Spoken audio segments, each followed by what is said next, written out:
होती आणि वडिलांची दर 3 वर्षांनी बदली व्हायची. त्यामुळे छोट्या-छोट्या खेड्यात, मालवण तालुक्यातल्या छोट्या-छोट्या खेड्यात माझं बालपण गेलं. ती बॅच.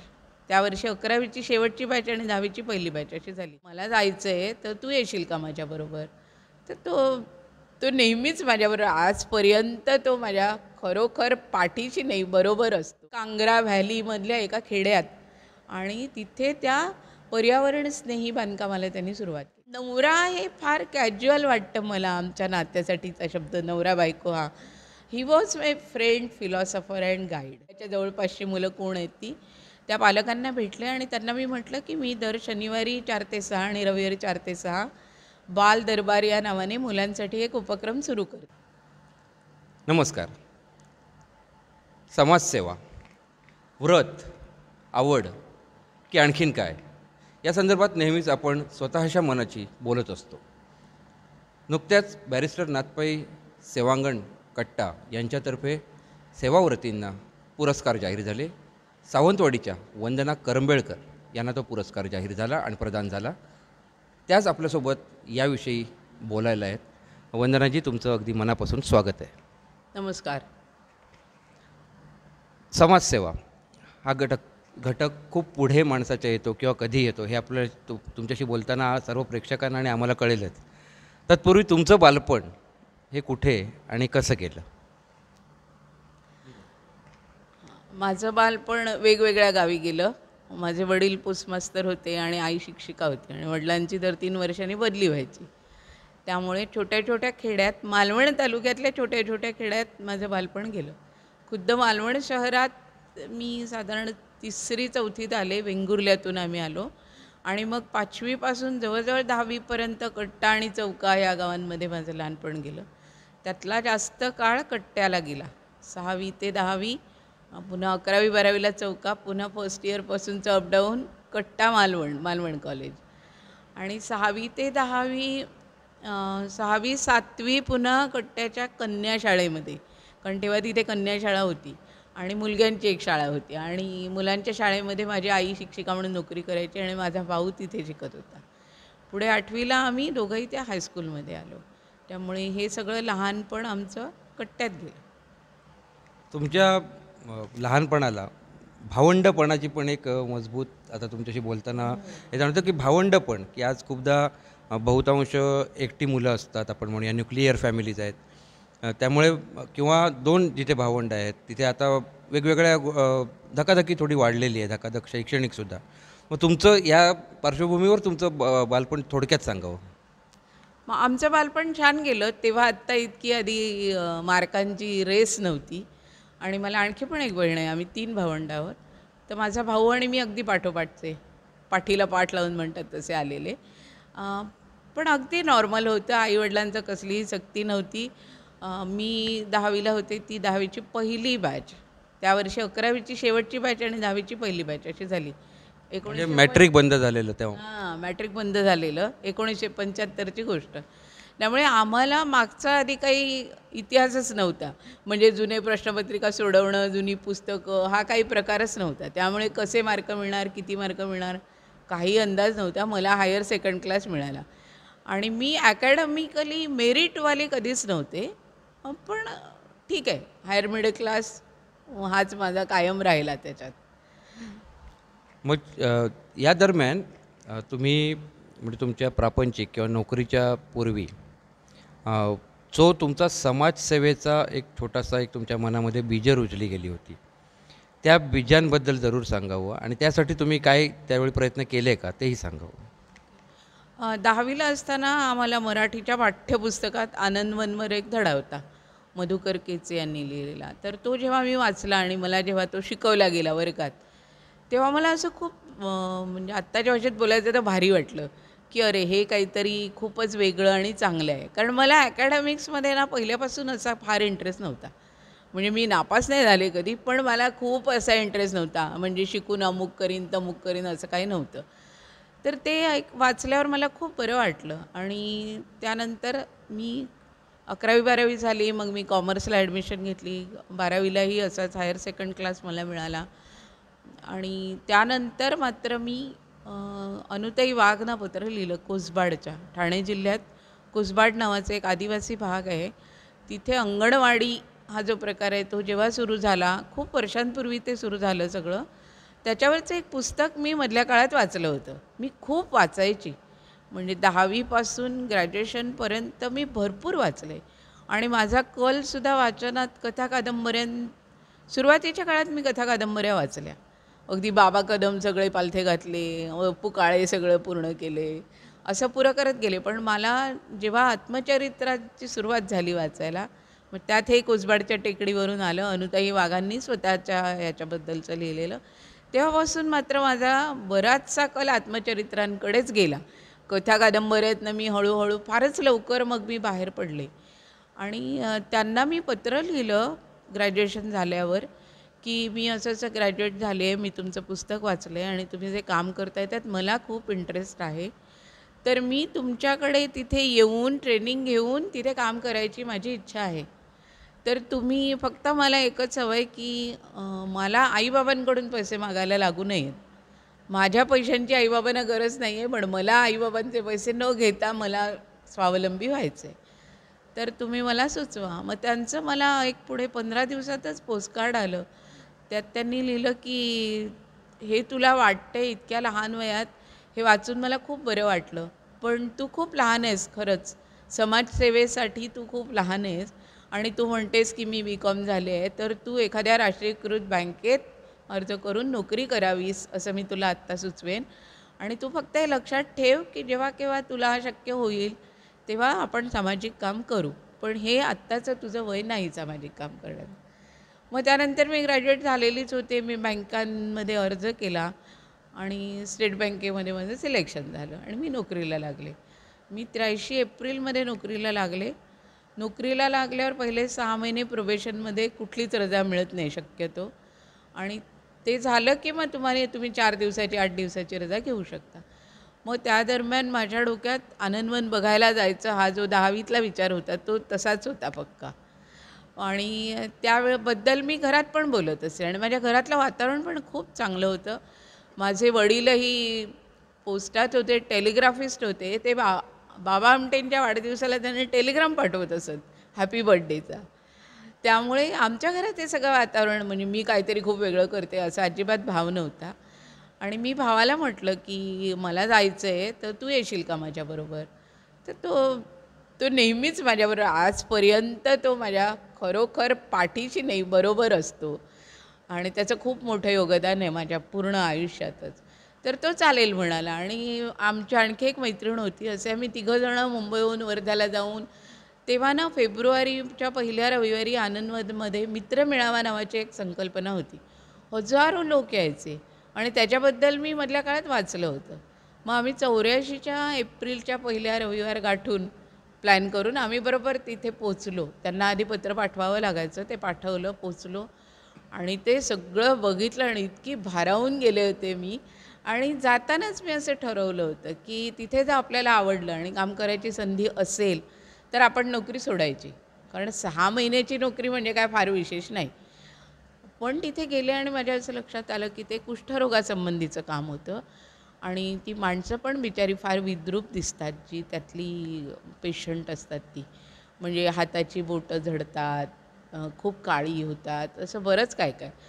तर ते सगळं बघताना माझी एकदम दडपून गेली छाती माझी. आणि काही मग पॉझिटिव्ह लोकं होती आणि निगेटिव्ह, अशा 2 वेगवेगळ्या अवस्था होत्या त्यांच्या. पण इतक्या स्वच्छ, संपूर्ण 1.5-2 एकराच्या परिसरात एक कागदाचा तुकडा नाही का, झाडाचं पान नाही पडलेलं. ते लोक सारखे झाडत असायचे किरचोणी घेऊन. पण मला खूप, आणि मी ना अतिसंवेदनशील आहे.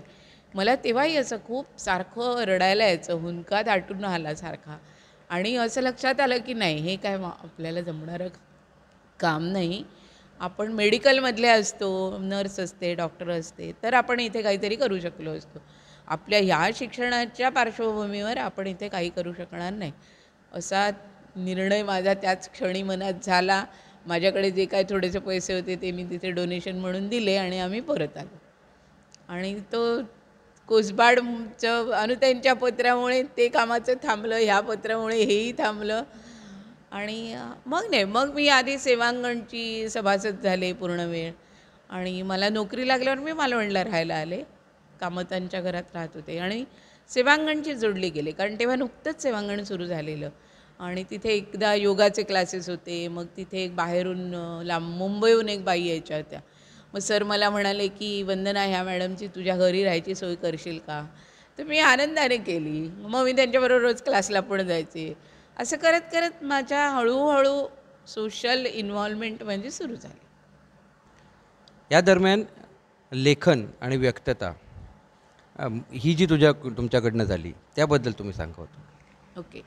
मी बराच काळ काही लिहिलं नाही, पण मग मी जेव्हा सावंतवाडीत यायला लागले होते, तेव्हा बहुतेक विजय शेट्टी असणार, तरुण भारतला संपादक.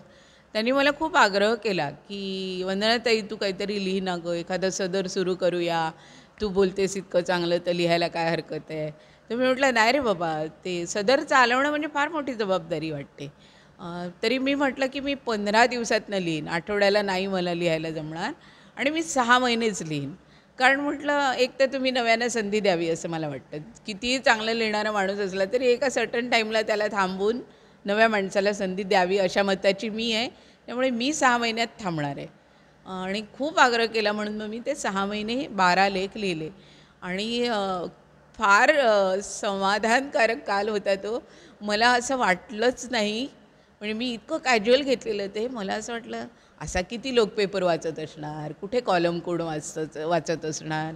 आणि माझी ती कल्पना साफ कोलमडून निघाली.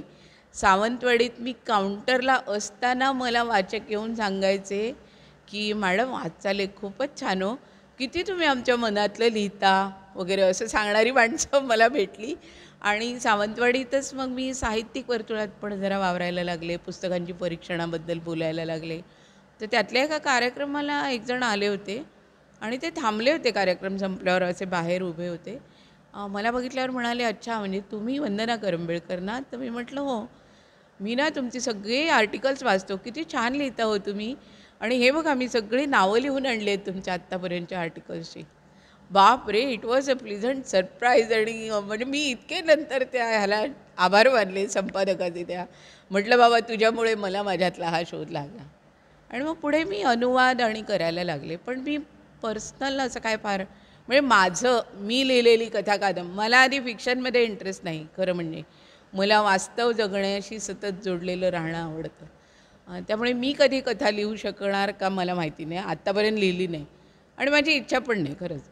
तर साऊथकडच्या एक लेखिका आहेत हुलगाजी म्हणून, त्या अतिशय दमदार स्त्रिया नायिका असणाऱ्या कथा लिहितात आणि त्या तेलुगूमध्ये लिहितात. त्याचं इंग्रजी ट्रान्सलेशन मला प्रसादकडे एकदा कणकवलीत मिळालं, तर ते मी थोडं वाचलं. तिथे एक दिवस होते तेव्हा. मग त्याला म्हटलं मी हे घेऊन जाते आणि घेऊन आले, पूर्ण केलं. 9 काहीतरी कथा आहेत बहुतेक त्याच्यात. आणि असं वाचून बंद केलं आणि माझ्या असं मनात आलं की हे ना खूप माझ्या मैत्रिणींनी वाचायला पाहिजे. पण आधी बायका वाचतात कमी, त्यात इंग्रजी वाचतात कमी, तर कसं शक्य होणार आहे? तर मी विचार केला आपणच ह्याचा अनुवाद करून बघूया. मी कधीही हा उद्योग केलेला नाही, माझं काही इंग्रजी असं फार उत्तम नाही, तरी पण मी तो एक प्रयत्न केला आणि पहिली 39 पानांची इंग्रजी कथा मी अनुवादित केली. पण मी वाचत असे खूप. मिळून साऱ्या जणीचे जन्मापासूनची मेंबर होते. विद्या बाळ माझ्या खूप जवळच्या मैत्रीण, म्हणून मी त्यांना ती कथा पाठवली. तेव्हा शोभा भागवत होत्या आणि मी काही कामानिमित्त पुण्याला गेले होते. तेव्हा मी त्यांना ते दाखवलं आणि म्हटलं बघा हो हे काय कितपत बरं वाटतंय. तर त्या 2 दिवसांनी मला म्हणाल्या, हे घरी गेलीस की ताबडतोब फेअर कर आणि मला पाठव. तो सुद्धा माझ्यासाठी धक्काच होता, कारण इंग्रजीचं मराठी केलेलं आणि खूप वेळ लागला मला ते करायला, कारण पहिलाच प्रयत्न होता. पण चांगलं झालं. मग मी घरी आल्यावर ते फेअर केलं. मग त्या म्हणाल्या ह्या आणखी कथा असतील तर त्या पण कर, सगळ्या कर, आपण सगळ्या मिळून साऱ्या जणीला प्रकाशित करूया. असं करत त्या सगळ्या कथा माझ्या प्रकाशित झाल्या. त्याचं पुढे ग्रंथालीने प्रकाशवाट या नावाने पुस्तक प्रकाशित केलं. मग मी त्यांचे आणखी 2 कथासंग्रह केले. नंतर एक बोधशाला नावाचं एक शाळा चालवल्याचा अनुभव. उत्तराखंडमध्ये एक शाळा चालवली. राजन व्यंकटेश नावाचे ग्रस्त आहेत, ते पूर्वी टाइम्स ऑफ इंडियामध्ये होते. त्यांनी त्यांची नोकरी सोडून 4 वर्ष ते शाळा चालवण्याचा उपक्रम केला आणि त्याची डायरी टाईप सगळ्या नोंदी छान केल्या होत्या. ते एक पुस्तक माझ्या हातात आलं, मग ते पण मी अनुवादित केलं. आणखी पण 2-3 केली, पण पुढची 2-3 नाही प्रकाशित होऊ शकली काही कारणांनी. आणि मी कशाच्याही मागे नसते. कुठलंही काम मी करते ते मी माझ्या आनंदासाठी करते. त्यातून ते प्रकाशित झालं, लोकांपर्यंत पोचलं, आनंद आहे, ह्यातून मला किती पैसे मिळणार आहेत वगैरे कसलाही विचार माझ्या डोक्यात नसतो. त्यामुळे मी ते करतानाचा आनंद हेच माझं समाधान आणि हीच माझी कमाई आणि ती मला आयुष्यभर पुरते. तर आत्ता पण मी एक करते आहे. आत्ताही माझ्या हातात योगायोगाने एक छान पुस्तक आलं आहे आणि म्हणून मी कधी कोणाच्या मागे लागत नाही किंवा मुद्दाम शोधायला जात नाही की हे इंग्रजी पुस्तक करूया का, ते इंग्रजी पुस्तक करूया का. कारण अलीकडच्या काळात माझं वाचनही खूप कमी झालं आहे. मराठी पण मी खूप कमी वाचते आता आणि इंग्रजीत तर वाचायचा काय तसा फार मुद्दा येत नाही. तरी मी रेग्युलर बायकांपेक्षा मी बऱ्यापैकी इंग्रजी वाचते, ते पण तितकंच खरं. पण मी कधी शोधायला जात नाही, मागायला जात नाही कोणाकडे मला पुस्तक द्या वगैरे. आणि मी शांत असते आणि माझ्याकडे येतं असं. तसं हे आत्ता माझ्याकडे एक इतकं सुंदर पुस्तक आलं आहे. ती बाई आर्किटेक्ट होती, अमेरिकेत जन्मलेली, भारतीय आर्किटेक्टशी तिची अमेरिकेत ओळख झाली. त्यांनी लग्न केलं, ते भारतात आले आणि 1951 साली त्या भारतात आल्या लग्न होऊन आणि नाशिकला होत्या, मुंबईला होत्या. मुंबईचं पृथ्वी थिएटरचं इंटिरियर त्या बाईंनी केलं होतं. त्या पॉप्युलरली त्या दीदी कॉन्ट्रॅक्टर या नावाने प्रसिद्ध आहेत आणि त्या पुस्तकाचं नाव पण दीदी कॉन्ट्रॅक्टर असंच आहे. आणि पुढे त्या हिमाचल प्रदेशमध्ये गेल्या, कांगरा व्हॅलीमधल्या एका खेड्यात, आणि तिथे त्या पर्यावरणस्नेही बांधकामाला त्यांनी सुरुवात केली आणि खूप नाव झालं भारतभर, जगभरसुद्धा, कारण मुळात त्यांचा परदेशाशी संबंध होता. तर त्यांच्या खूप मुलाखती, इंटरव्ह्यू, डॉक्युमेंटरीज, कितीतरी विद्यार्थी व्हॉलंटिअरिंगसाठी त्यांच्याकडे यायचे. त्यातली लक्ष्मी स्वामीनाथन म्हणून एक चेन्नईची तरुण आर्किटेक्ट, तिने त्यांच्याबद्दल वाचलं होतं, ऐकलं होतं. ती त्यांना भेटायला म्हणून गेली, प्रेमातच पडली, ती तिथेच राहिली दीदी जाईपर्यंत. दीदी 92व्या वर्षी 2021मध्ये वारल्या. तर त्या 4 वर्षाचा तिचा स्वतःचा अनुभव दीदींबरोबर राहण्याचा, कारण दीदींनी तिला म्हटलं की तू माझ्याचकडे राहा. त्या म्हाताऱ्या पण झाल्या होत्या तोपर्यंत बऱ्याच, पण खूप ॲक्टिव्ह होत्या शेवटपर्यंत असं तिच्या लेखनातून कळतं आहे. आणि त्या अनुभवावर आणि ह्या सगळ्या डॉक्युमेंटरीज आणि काय काय ह्याच्यातून संपादन करून फार सुंदर एक पुस्तक इंदोरच्या एका पब्लिशरने पब्लिश केलं आहे. त्यांना कुठून तरी माझं नाव कळलं, त्यांचा मला फोन आला आणि आता मी सध्या त्या पुस्तकावर काम करते. आता जेव्हा वैयक्तिक जीवनामध्ये लग्नानंतर अतिशय कमी कालावधीत पतीचं निधन, त्यानंतर नोकरी आणि या दरम्यानच्या सगळ्या गोष्टीचा मी प्रवासाच्या खोलात जात नाही आहे. मला याच्यातून या दरम्यान तुमची जी मानसिक कणखरता ही कशी राखली गेली? का जे तुमच्यात पोटेन्शियली होतं हा एक भाग असेल, पण ते जे पोटेन्शियली होतं ते काय होतं आणि विथ प्रॅक्टिस जे काय होतं ते तुम्ही जरूर सांगावं. मी खरं तर खूप हळवी आणि रडवी अशी मुलगी होते बँकेत नोकरीला लागेपर्यंत. आणि जेव्हा माझ्या नवऱ्याशी ओळख झाली तेव्हा तो बराच काळ माझा तो मित्रच होता फक्त, कारण आमच्या वयात अंतर होतं. पण त्याची ओळख झाल्यानंतर ना हळूहळू मी अधिक मॅच्युअर होऊ लागले असं मी म्हणू शकते. त्याचं एक छोटं उदाहरण सांगते. माझ्याबरोबर नोकरीला लागलेली माझी एक मैत्रीण मालवणलाच लागली, माझ्याचकडे राहत होती आणि तिचं लग्न झालेलं होतं तेव्हा आणि तिचा मुलगा होता लहान. तर तिला बदली पाहिजे होती. ती डे 1 पासून सावंतवाडीला बदली मागण्याच्या प्रयत्नात होती. तर ती 3 महिन्यांनी ॲक्च्युअल ट्रान्सफर ऑर्डर आली आणि ती जुलैमध्ये बाहेर पडली. त्या सेंड ऑफला मी इतकी रडले आणि तेव्हा माझा नवरा नव्हताच त्या कार्यक्रमाला उपस्थित, तो कुठेतरी गेलेला. पण त्याला ते समजलं की मी असं रडले वगैरे. तर दुसऱ्या दिवशी जेव्हा मी आले ब्रँचमध्ये सही करत होते तेव्हाही माझे डोळे भरलेले होते आणि तितक्यात ते आले आणि मला म्हणाले, काल समुद्राचं पाणी बँकेपर्यंत आल्याचं ऐकलं. तर मला एक क्षण काय कळलं नाही हे काय म्हणतात ते. पण मला माझा भाऊ आणि माझे वडील दोघंही जबरदस्त सेन्स ऑफ ह्युमर असलेले माणसं होती, त्यामुळे मला या सगळ्याची सवय होती असं ऐकायची. तर माझ्या लक्षात आलं की मी काल रडले होते हे बहुतेक यांना कळलं असणार, कारण ते मग खारं पाणी आणि समुद्र आणि अश्रू असं सगळं लिंक करून. आणि मग ते लगेच पुढे मला म्हणाले की अहो तुम्ही नोकरीला लागलात आता, मोठ्या झालात, इथून कितीतरी माणसं कितीतरी वेळा बदलून जाणार, मग तुम्ही नेहमी रडणार का असं वगैरे, एवढे 2-3च वाक्य ते बोलते, फार कमी बोलायचे पण अत्यंत महत्त्वाचे बोलायचे. आणि मग तो माझा पहिला धडा की असं रडून नाही चालणार. म्हणजे ते जरी किती स्पॉन्टेनियस असलं तरी ते आता आवरायला आपण शिकायला हवं वगैरे असं. नंतर मी राहत होते त्या घरासमोरचं अगदी एक गरीब कुटुंब राहायचं. तर त्या कुटुंबातले वडील गेले आणि बायको आणि 2 लहान मुलं त्या घरात होती. तर तेव्हाही असंच झालं. मी माझ्या घरात रडत बसले होते आणि त्यांना अंदाज आला की मी रडत असणार म्हणून. तर ते काहीतरी कारण काढून माझ्याकडे आले.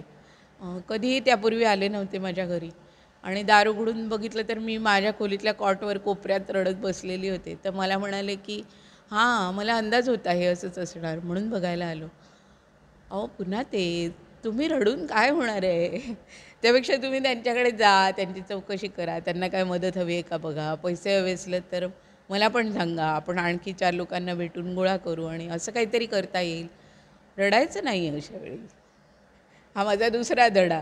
असं करत करत ना ते मला प्रत्येक वेळी खूप सावरून घ्यायचे आणि मी नेहमी तेव्हाही म्हणायचे, आताही म्हणते की नवरा हे फार कॅज्युअल वाटतं मला आमच्या नात्यासाठीचा शब्द नवरा बायको हा. He was my friend, philosopher and guide always. I respect him a lot. त्यामुळे ना मृत्यूविषयीच्या ज्या काही जाणीवा होत्या माझ्या किंवा जे एक भित्रेपण होतं मृत्यूबद्दलचं, ते माझं ह्या हळूहळू सगळ्या प्रसंगातनं गेलं. त्याची व्यवस्थित मॅच्युरिटी मला हळूहळू यायला लागली होती आणि मग दरम्यान त्यांच्या आजारपणाचं डायग्नोसिस झालं. मग फॉर्च्युनेटली, म्हणजे मी फॉर्च्युनेटली अशासाठी म्हणते, दुर्दैवातल्या सुदैवाचा भाग असा होता की डायग्नोसिसनंतर काही काळ आम्हाला एकत्र मिळाला.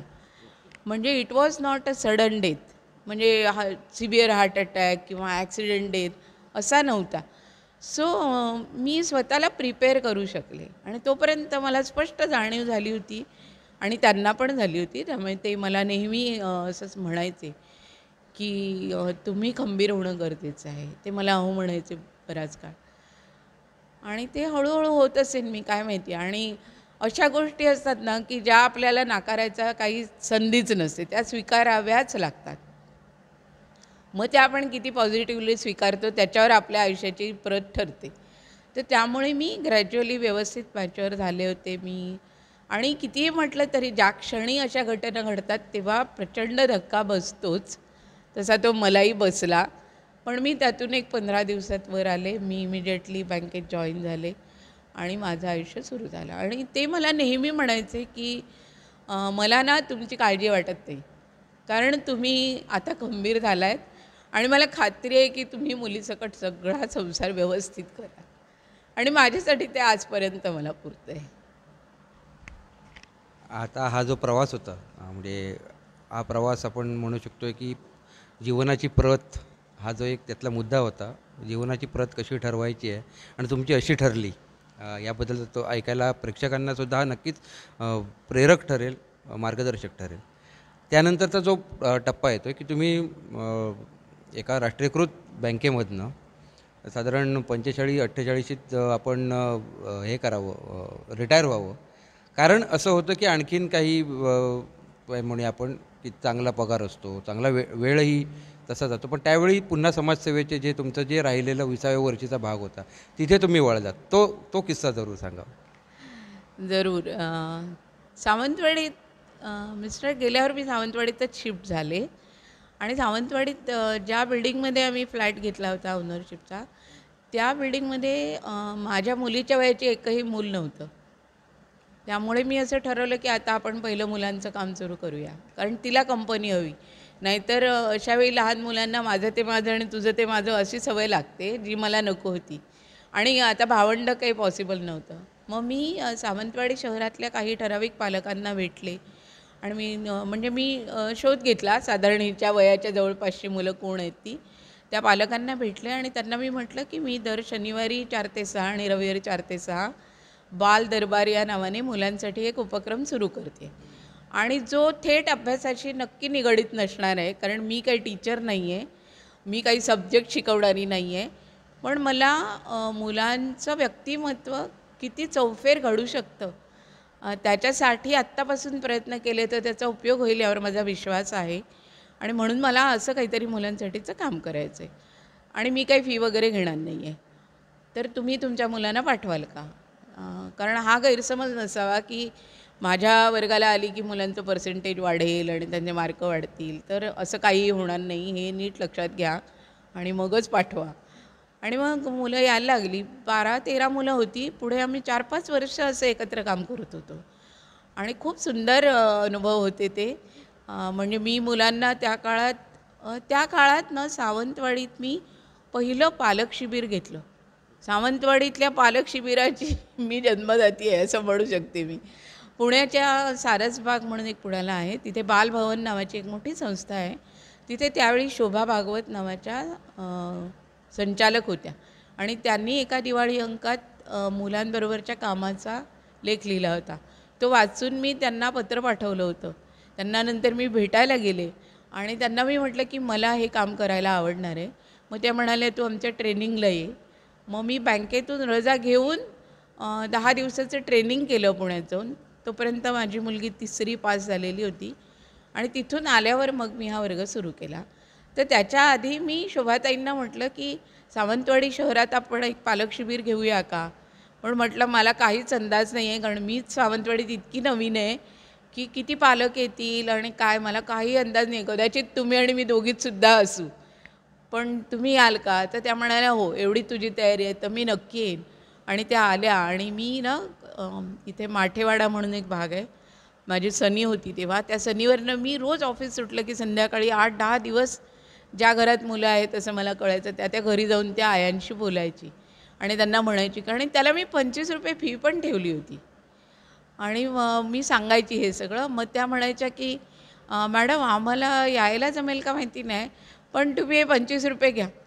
तर मी म्हणायची मी पैशासाठी शिबिर करतच नाही आहे, मला तुम्ही येणं महत्त्वाचं आहे. त्यामुळे मला पैसे तिथे आलात तर द्या, मला नुसते पैसे नको आहेत.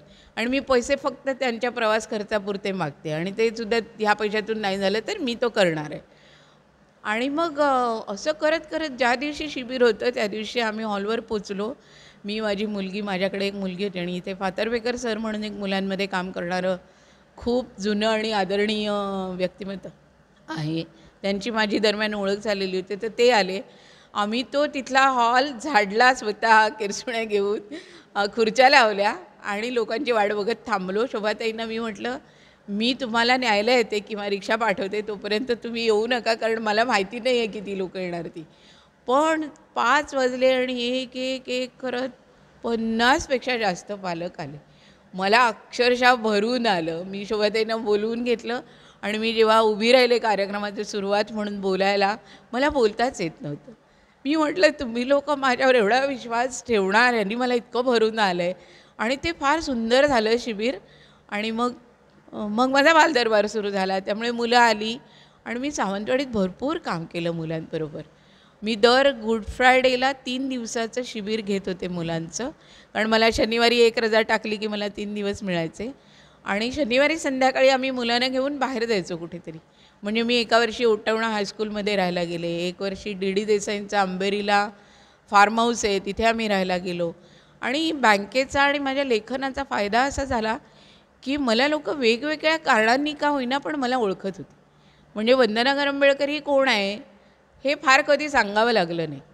त्याचा मला या सगळ्या कामात खूप उपयोग झाला आणि अशाच एका कामातून मग निरामयची सुरुवात झाली. निरामयची आता जो संस्थेच्या निरामयमध्ये काम करताना निरामयच्या म्हणजे निरामयशी जोडलं जाणं किंवा निरामयची निर्मिती याविषयी थोडंसं तुम्ही सांगावं, कारण तो तुमचा एक महत्त्वाचा श्वास आजही आहे, आता आहे, राहणार आहे. तर निरामय आणि तुम्ही म्हणजे आता आपण समारोपाकडे जसं येतो आहे त्यावेळी जे सगळे येले ते निरामयतेकडे आपण नेऊया असं म्हणतो आहे आपण. मग तुम्ही जरूर सांगावं ते. ओके.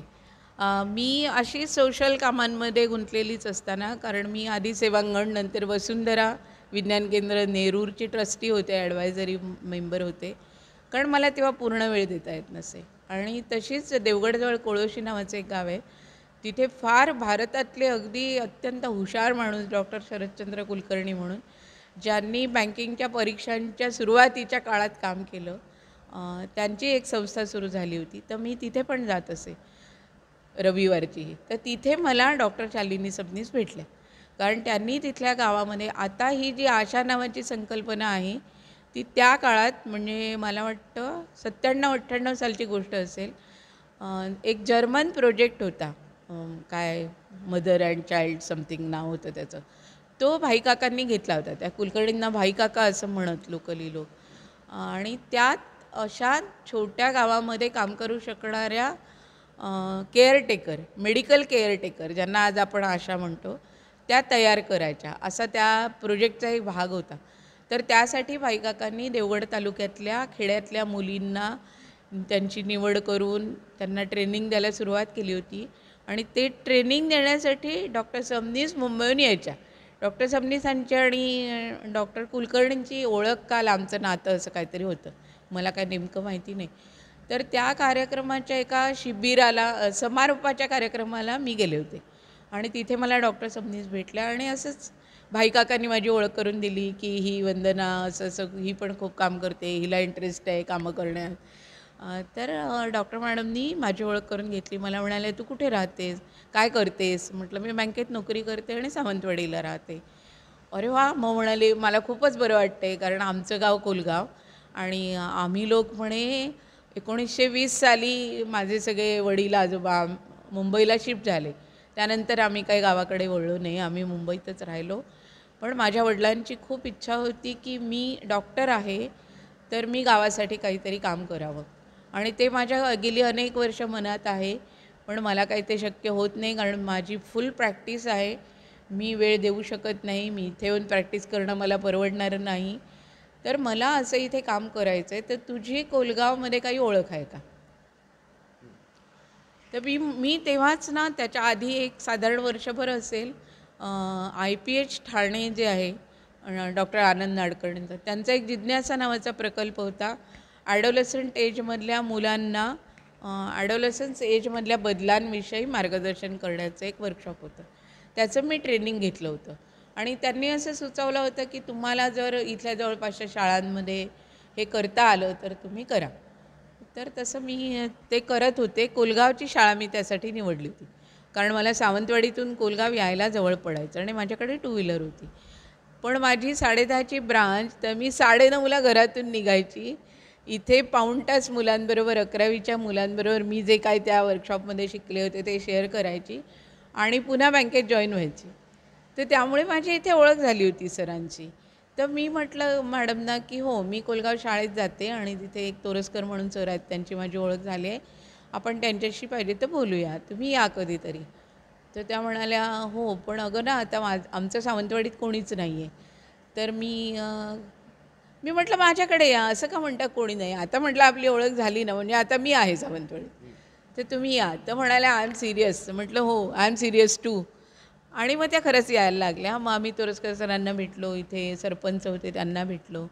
मग आम्हाला शाळेने असं प्रपोजल ठेवलं की शाळेच्या कमिटीनी की आमच्याकडे जागा आहे, ती आम्ही तुम्हाला देऊ, पण बांधकाम तुम्ही तुमच्या खर्चानी करायचं आणि मग तुम्ही तिथे काम करू शकाल. मग तसं ते आम्ही सुरू केलं.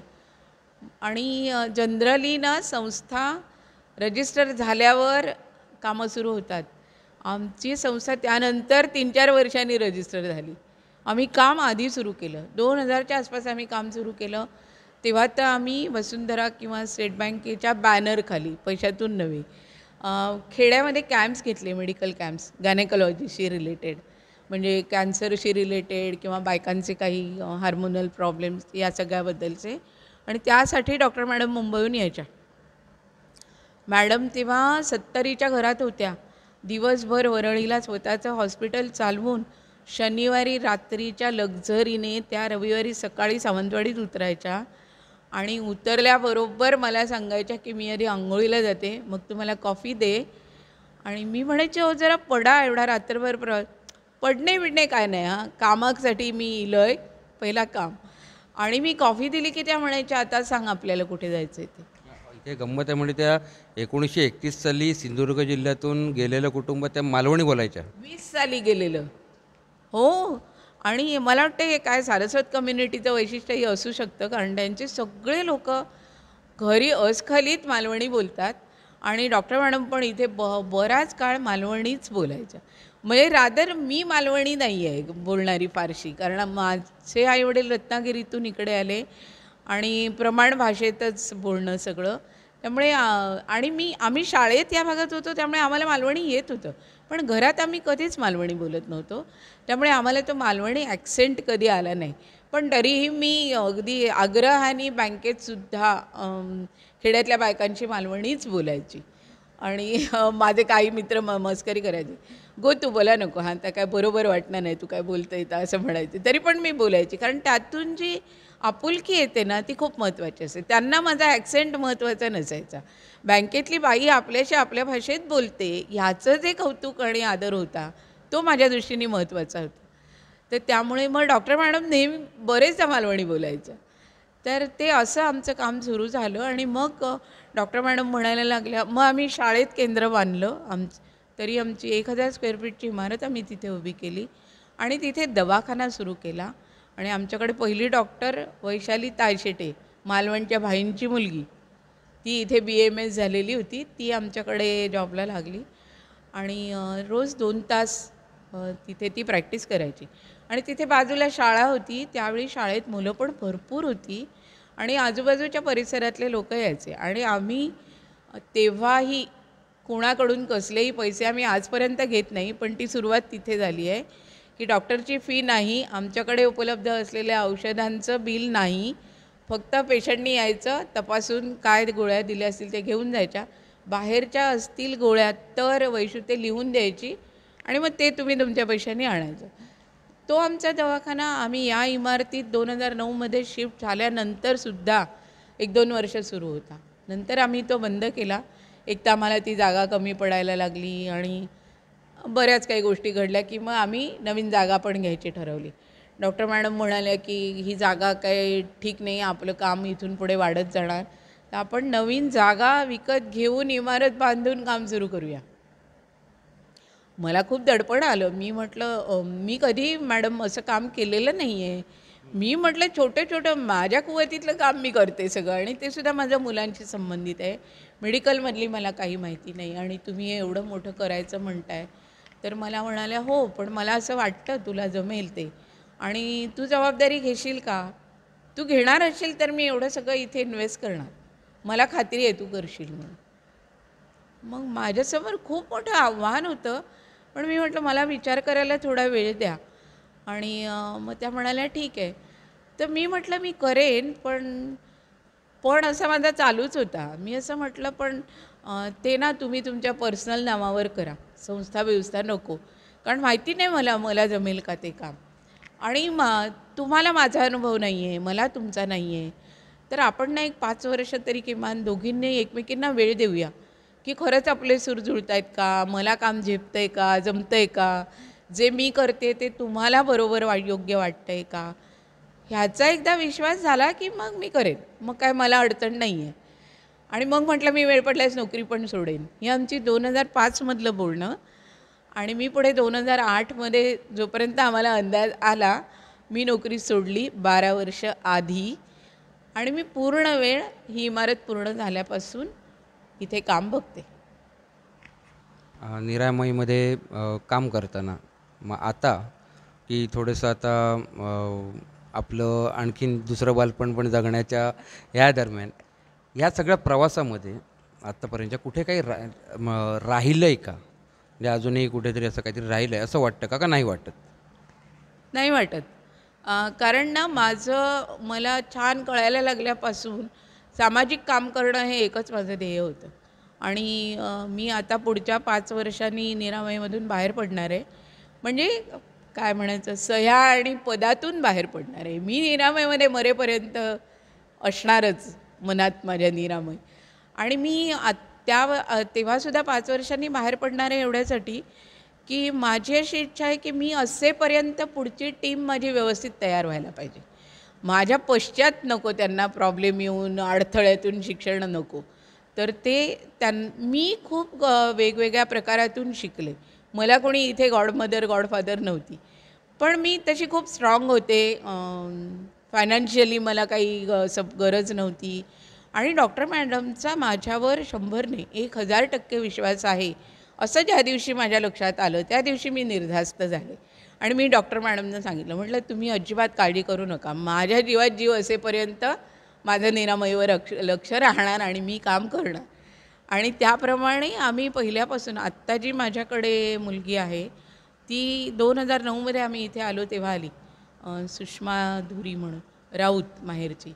तर ती तेव्हा 12वीत होती आणि तिची आई आधी आमच्याकडे आली ह्या इमारतीच्या स्वच्छतेसाठी. खूप गरीब कुटुंब होतं ते तेव्हा. तर त्या आल्या आणि त्या मला एकदा म्हणाल्या की मॅडम माझी मुलगी 12वी झालेली आहे हो, तिच्यासाठी काहीतरी काम बघा ना असं म्हणाल्या. तर मी म्हटलं बघूया, विचार करते म्हटलं. कारण इथे काम देणार काय पहिल्या दिवशी? बरं ती कॉमर्स आर्ट्सवाली मुलगी, ती काय मेडिकलमधली नव्हे पुन्हा. तर मी म्हटलं बघते. मग आमचं असं झालं होतं की डॉक्टर मॅडम पण खंद्या वाचक होत्या आणि त्यांच्याकडेही खूप पुस्तकं होती. माझ्याकडेही तेव्हासुद्धा 1000पेक्षा जास्त पुस्तकं होती. माझं स्वतःचं कलेक्शन आमचं. तर आम्ही विचार केला की आता हे कलेक्शन आपण इकडे शिफ्ट करूया निरामयमधल्या लोकांसाठी. आणि मग मी विचार केला की म्हटलं हिला लायब्ररियन म्हणून घेऊया. म्हणून मग मी तिला घरी भेटायला गेले आणि तिला विचारलं, म्हटलं तुझी आई म्हणाली म्हणून मी तुला भेटायला आले, तर असं असं माझ्याकडे काम आहे, तू करशील का? रोज 2 तास आलीस तरी पुरे आहे. पण म्हटलं आम्ही इथे कोणीच नसणार, ही एवढी मोठी इमारत तू बघितलीस का? तर ती आधी बघायला ये. आणि म्हटलं मी फक्त तुला 300 रुपये देऊ शकते, कारण आत्ता मला कामच नाही आहे तुझ्यासाठी द्यायला आणि त्यामुळे मग मी पैसे पण नाही देऊ शकणार. पण मी तुला एक प्रॉमिस करते की तिला ना तेव्हा फर्स्ट क्लास होता 12वीला आणि मी तिला म्हटलं तू पुढे का नाही शिकलीस? तर म्हणाली आमची परिस्थिती नाही मॅडम, माझी मोठी बहीण शिकते आणि माझा धाकटा भाऊ पण शिकतो आहे आणि माझी आई मासे विकते आणि अशी काही कामं करते. तर मी आईला सांगितलं आहे की तू माझ्यासाठी पैसे खर्च करू नको, मी शिवण क्लास शिकते आणि मी शिवण शिकते आणि त्याच्यातून पैसे मिळवून माझ्या फी इतके पैसे जर मी मिळवायला लागले की मग मी शिकेन. मला इतकं भरून आलं तिचं उत्तर ऐकून. मी म्हटलं वास पुरे आहे म्हटलं, तुझ्याशी मला आणखी काहीच आता बोलायचं नाही. मी तुला एवढंच सांगते की मी तुला पगार 300 रुपये देणार, पण तू जेवढी शिकशील आणि तू विश्वास नाही ठेवणार. मी हा शब्द वापरला होता की तुला वकील जरी व्हायचं असलं तरी आम्ही तुझा खर्च करू आणि ती वकील झाली आहे. हा माझा पहिला पुरस्कार आहे निरामयमधला खरं बघायला गेलं तर. आणि ती आता माझ्यानंतर ती खूप व्यवस्थित काम करणार याची मला खात्री आहे. अनेक संस्थांमध्ये असं होतं आणि लोक प्रश्न विचारतात, हो हो तुम्ही एवढं करताय पण तुमच्या मागची फळी तयार आहे का? हा प्रश्न आधी मला एकतर खटकतो खरं म्हणजे खूप. कारण ना बेसिक मला असं वाटतं की फॅमिलीमधले स्वतःचे बिझनेस मुलं सांभाळणार का याची खात्री नसते लोकांना. म्हणजे डॉक्टरचा मुलगा डॉक्टर होईल याची गॅरंटी नसते आणि 4 वेगवेगळ्या लोकांनी सुरू केलेली संस्था सांभाळायला उत्तराधिकारी तयार आहे का? हा प्रश्नच लोक कसं विचारू शकतात मला कळत नाही. आणि माझं ऑब्झर्वेशन आहे की जे संस्था चालवत नाहीत ना ते जास्त करून हा प्रश्न विचारतात. पण सुदैवाने माझी टीम तयार आहे. तर त्यामुळे मी पहिल्या दिवसापासून याचा विचार केला होता की आपल्या पुढे. आणि मला ना नेहमीच असं वाटतं की कोणीच, निदान माझ्या बाबतीतलं माझं एक लाईफ फिलॉसॉफी म्हणायला हरकत नाही अशी आहे की कधीही आपण आपल्या वाचून अडेल इतकं स्वतःला मोठं ठेवायचं नाही. आपण योग्य वेळी बाहेर पडायचं, पुढचं माणूस ते झालं तर तयार करायचं आणि नाही झालं तरी त्याचा पश्चात्ताप वगैरे करून घ्यायचा नाही. आपण जोपर्यंत करतोय तोपर्यंत 101% काम करायचं आणि इतकं केलं तर सर्वसाधारणपणे माणूस तयार व्हायला हवं. पण नाही झालं तर ती मी माझी जबाबदारी मानत नाही. पण मी वेळेवर बाहेर पडणं कशातूनही, म्हणून मी त्या लेखनातून वेळेवर बाहेर पडले, बँकेतून वेळेवर बाहेर पडले, तसंच मी संस्थेतूनही वेळेवर बाहेर पडणार आहे. आणि आता आम्ही इथे जे काम करतो आहे त्याचं सगळं फंडिंग म्हणजे सगळा अर्थपुरवठा डॉक्टर सबनीसांचा आहे. आणि मी असं म्हणते की माझ्या जीवनाला पण यामुळे खूप अर्थ मिळाला निरामयमुळे. म्हणजे जे मला करायचं होतं ते करता आलं. मी असं स्वप्नसुद्धा बघितलं नव्हतं, कारण मी खूप प्रॅक्टिकल आहे. म्हणजे मी अशी काहीतरी भन्नाट think global and dream global वगैरे ही काय कॉन्सेप्ट माझ्यापर्यंत पोचलेली नसते. मी नेहमी अंथरूण पाहून पाय पसरावे किंवा आपली कपॅसिटी मॅक्झिमम किती आहे हे चेक करत आपण नवं शिखर गाठावं अशा प्रवृत्तीची मी आहे. त्यामुळे मी असं कधीच माझ्या असं मनात आलं नव्हतं की मी असं काम करेन म्हणून. माझा उद्देश असा होता की मी नोकरी शेवटपर्यंत 100% करणार नाही, कारण हा काय माझा मेन इंटरेस्ट नाही आहे. पण माझ्या जगण्याला याचा प्रचंड उपयोग झाला. स्टेट बँकेची माझी नोकरी, आणि तीसुद्धा आधीपासून होती. माझी नोकरी कंपॅशनेट ग्राउंडवरची नाही आहे. ही मी मिळवलेली नोकरी आहे. मला मिळवली नव्हे. आणि त्यामुळे त्याचा मला आर्थिक स्थैर्यासाठी प्रचंड फायदा झाला. आज जे मी म्हणते की मी ह्यात पैसे घेत नाही, म्हणजे मी कुठेच पैसे घेत नाही, ते केवळ आणि केवळ स्टेट बँकेच्या नोकरीमुळे. So all credit goes to SBI. तर मला असं वाटतं की तर मी असं ठरवलं होतं की मी लवकर नोकरी सोडेन. आणि मी आनंदवन बघितलेलं होतं, सर्च बघितलेलं होतं ह्यांचं अभय बंगचं, आणि मधल्या काळात मी अनेक संस्था बघून आले, भेटून आले. आणि मी असं ठरवलं होतं की यापैकी कुठल्या तरी संस्थेत आपण काम करू. पहिल्यांदा वर्षभरच करू. तिथेही आपण पैसे घेणार नाही, कारण आपल्याला पेन्शन असेल, पेन्शनेबल तर नोकरी करायची, तर पेन्शन असेल त्यात आपलं भागेल, आणि तोपर्यंत गरजा आणखी कमी झालेल्या असतील, आणि आपण असं काम करू. आणि असं करता करता जिथे आवडेल तिथे आपण कदाचित आणखीन बराच काळ करू. तर ते सगळं राहिलं बाजूला. आणि नोकरीत असतानाच मला डॉक्टर शालिनी सबनीस भेटल्या, आणि अक्षरशः एखादं बाळ दत्तक द्यावं तशी संस्था माझ्या हातात जागा, इमारत, फंडिंग सकट दिली, आणि एवढा विश्वास ठेवला. हे माझ्यासाठी यापेक्षा काहीच मी मागू पण शकत नाही परमेश्वराकडे, आणि मला नको आहे पण आता आणखीन काही कधीच नको आहे. आणि डॉक्टर मॅडमचं माझ्या आयुष्यातलं खूप महत्त्वाचं स्थान आहे. मी लवकरच त्याच्यावर लिहिणार आहे, कारण मला खूप जणं सुचवत आहेत की तुम्ही हा सगळा तुमचा प्रवास लिहायला पाहिजे म्हणून. तर बघू, असा एक माझा विचार आहे. त्या संपूर्ण आणखीन तुमचे जे पुढचे प्रवास आहेत आणि पुढच्या सगळ्या गोष्टींबद्दल आपण माहिती घेतच राहू. त्या संदर्भातही आपल्याला कधी म्हणजे तुमच्या पुस्तकाविषयीचं जेव्हा ते होईल, इंदोरमधले प्रकाशक आहेत त्याविषयी, किंवा आणखीन आता जे आपण जे सगळे आहेत त्याविषयी नक्की बोलू. आणि तुमच्या पुढील सगळ्या वाटचालीसाठी शुभेच्छा, आणि तुमच्या पुरस्काराबद्दल विशेष पुन्हा एकदा सर्वांकडून अभिनंदन. धन्यवाद. तर या होत्या वंदना करंबेळकर. प्रत जीवनाची प्रत ठरवताना ती आपण चालत जाता जाता स्वतःला तपासत स्वतःला जोखत आणि स्वतःलाच पाहत जायचा हा एक प्रवास. हळवेपणानंतर आलेला तटस्थपणा नाही, पण संवेदनशीलतेला एक स्वतःच लागलेला लगाम, किंवा दुसऱ्याचं ऐकत शिकण्याची प्रवृत्ती, मग तो नवरा का असेना.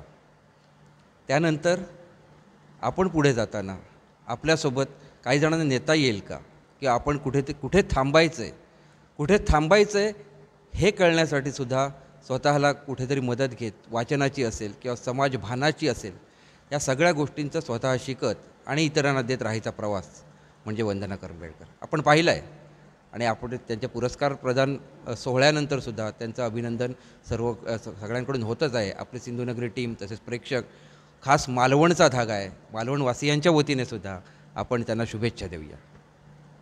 धन्यवाद.